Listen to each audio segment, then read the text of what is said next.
Before we get started with this video, I wanted to let you guys know we have a live stream going on with Palm Beach Dyno tonight at 8 p.m. Eastern. Go check it out. I have a link in the description. It's going to be with Dustin Whipple, myself, Cody, and Ken.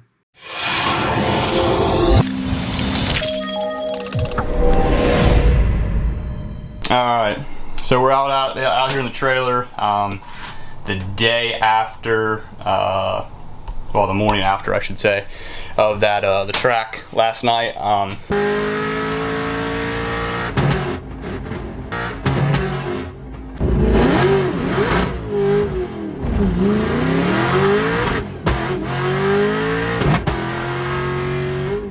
To get a little bit more theory here. Well, Andrew's not here right now, so Andrew's had to go out and take care of some issues with another one of the cars.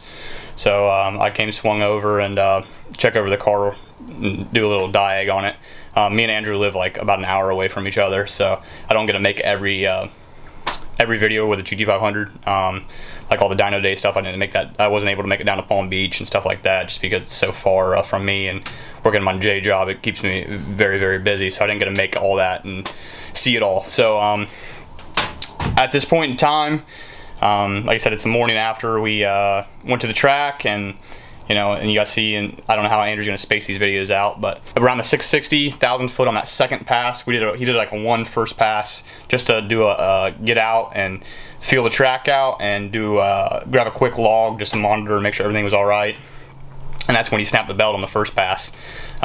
So we came back, we changed the belt, pulled the MFP crank support off, changed the belt over, and we went back up for a second pass. He did a little street log to make sure everything was all right with it, and everything was.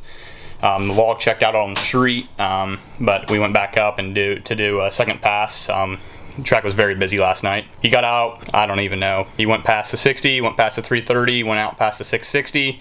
Right about the 8th mile, it was a good abundance of condensation and coolant everywhere, all through the car. At that point in time, from the starting line, me and Jordan were like, well, we didn't really know what it was. We didn't know if it was a issue with it. At that point, it could have been anything. It was all theory. So Andrew shut the car down, fortunately, and coasted down through and went to the end of the track, and that's where me and Jordan went down. John, we all went down, and Dion, we all went down to the end of the track, make sure everything was all right. Luckily, Andrew logged it, everything. We had all the data. We didn't know what it was, and at this point now we do. No, the long box is perfectly fine. Nothing's wrong with it. It blew the bleed port off. So there's a bleed port right here. This is the highest point in the system.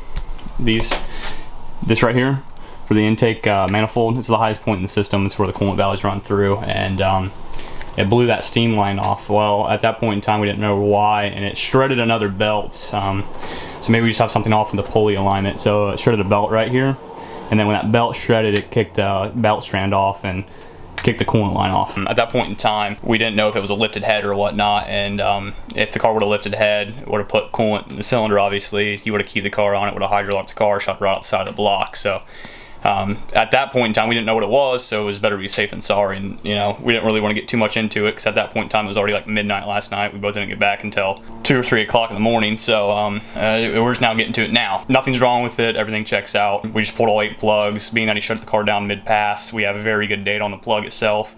The spark plug, the timing marks perfect. You can see a perfect hash mark in the timing. I'll have them upload some pictures in here of all 8 plugs, and but nothing appears to be wrong. We're gonna go ahead and compression test the car now, make sure it all checks out, but everything's good. So yeah, and then to touch a little bit on the log last night. So we did run a data log. I'm assuming Andrew's gonna upload that in the video. We checked the log right after we made that pass, right after we got the car loaded, and we noticed some things in the log that were not ideal by any means.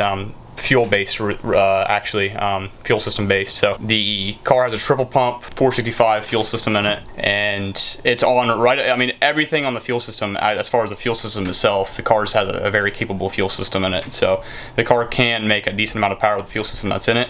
But the injectors themselves, he has ID 1300s. The car made 1220-ish on the dyno, right at the edge of the injectors themselves, depending on base pressure. And, you know, a lot of people, you can get into the weeds in that, and some people disagree and exactly, but depending on your exact base pressure, which this car's, you know, right around 60 psi base pressure, it's getting towards the cap of an ID 1300 or a 1300 cc injector.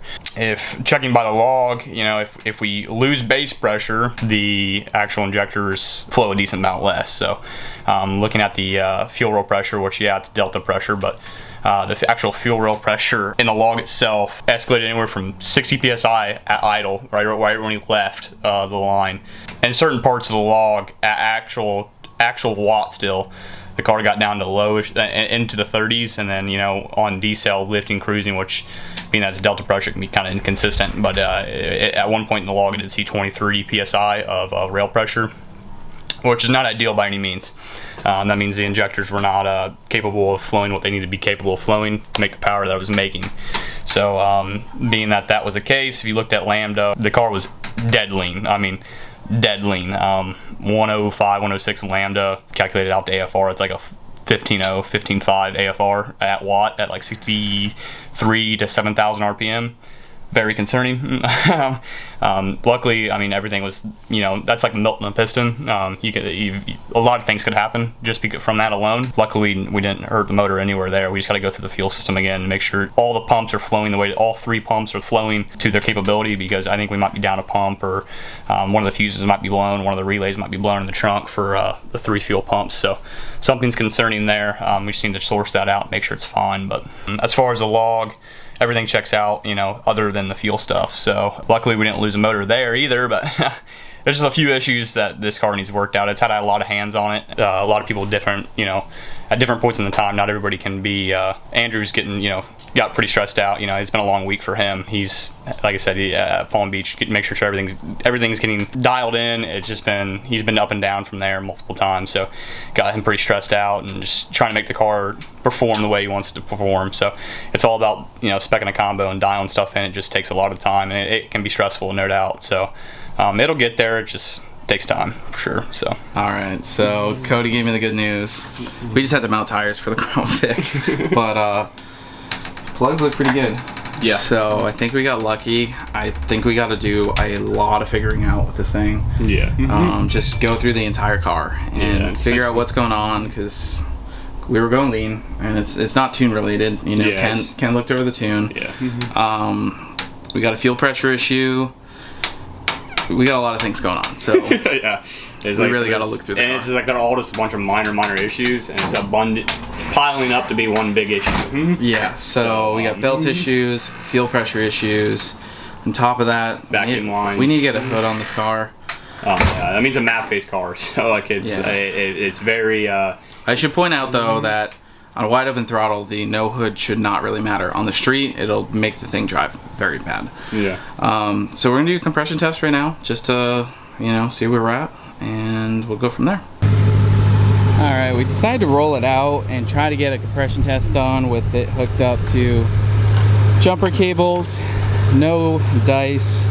For some reason, it's just really not turning the engine over fast enough to get a good compression reading. So on any cylinder, it was showing compression, but it was falling in between. So we don't really know what's going on. I made the executive decision, put the plugs in, start it up, and see what happens. Yes, sir. There's no coolant in the oil, and there isn't oil in the coolant. So yeah, I already like the rundown I told him, but yeah, should be fine. The plugs look really good. Yeah. And Cody also looked down at each cylinder with a borescope. Cylinder walls look good. Yeah, top of pistons, no sign of detonation. No sign of coolant in the combustion chambers. No pistons, nothing concerning. So yeah, this car's just been a handful for sure. Yes,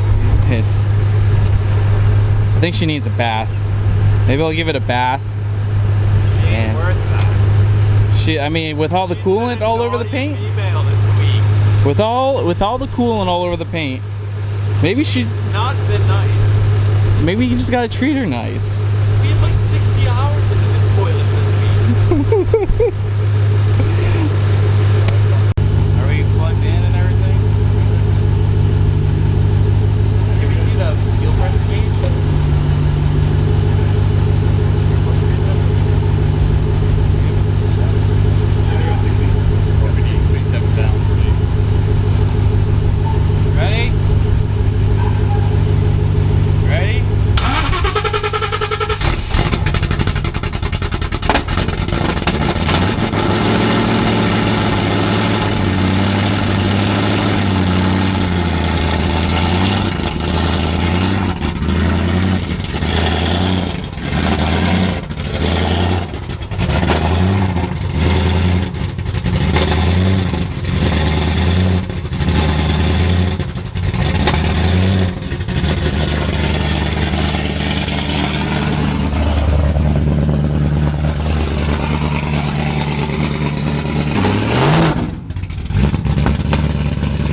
Alright guys, so I'm going to wrap up the video here. Got the GT500 inside, I cleaned it up, got all the coolant and nastiness off the car, so it's clean, happy, in the garage. So we're just going to kind of let this car chill for a little bit. The compression tester didn't really work, but my theory is that the blower and the accessories and everything is probably putting a strain on it, and we might even have a broken accessory or something, maybe the AC, something causing this thing to not want to turn over really easily with the accessories in. We're going to investigate it further, compression test it, but overall it seems good. We still have some dialing in to do on the tune as well with this big intake.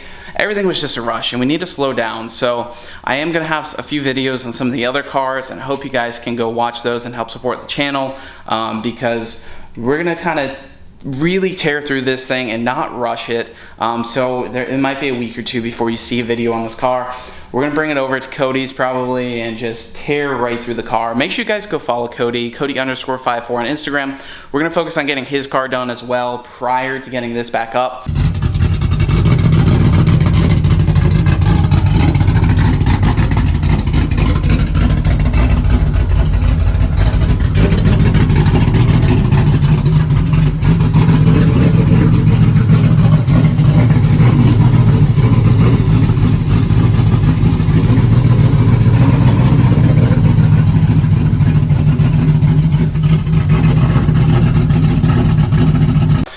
Because he's been helping me out so much with my car, and I appreciate that. And you guys can follow him to appreciate that, of him helping me with everything. So if you don't see this car for a little while, we're just gonna work on it. We're gonna get a hood. I got a cowl hood coming for it, so we can get that on it because it's not gonna dry very good without it. There's just a lot of tweaks, a lot of things going on. I think we're probably gonna look for ID 1700s. If anyone wants to buy the ID 1300s out of the car, let me know. That'll help me be able to go buy the new injectors that I need for it, which are super expensive. I'm also gonna be posting a bunch of different parts for sale and whatnot. So anyway guys, there is some stuff to come out for the Bullet and other stuff that we will be posting, Crown Vic. So you guys can help support me, support the channel by watching those videos. We also have a really cool thing we're gonna launch, which basically like a giveaway, and I hope you guys are really excited about that one. You guys are gonna have a chance to win an 800 horsepower street car coming up real soon. And I'm really excited. I hope you guys will support that because it's really stressful and risky, but I think it's gonna work out really well. So anyway guys, I'm gonna leave you guys there. Hopefully you can support the channel, leave a like down below, comment, watch the new videos, and it really helps out, and we will see you guys in the next one.